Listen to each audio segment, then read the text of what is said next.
So I have this running theory that Florian Wirtz will end up in Manchester City in the coming years, and there are a number of reasons why I think that might be the case. The big story in Germany right now is that Wirtz is set to sign a new contract until 2028 with Leverkusen.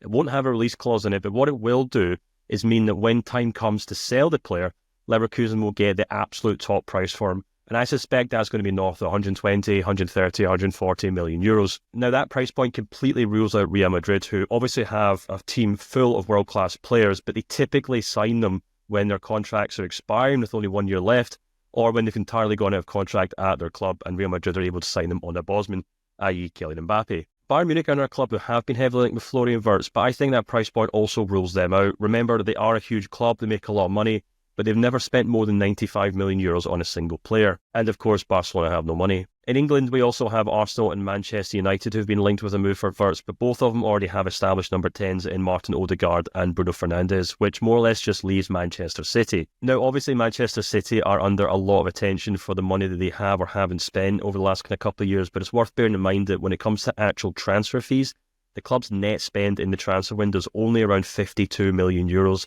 And we're already seeing a lot of reports in England right now stating that the club will have a lot of money spent in January and in summer as well. And when we then couple that with the fact that Pep Guardiola desperately needs to find long-term replacements to the likes of Bernardo Silva, Kevin De Bruyne, Ilkay Gundogan, it then makes Manchester City a suitable buyer because they have the money, but they also have the space in the first team for a player like Florian Wirtz.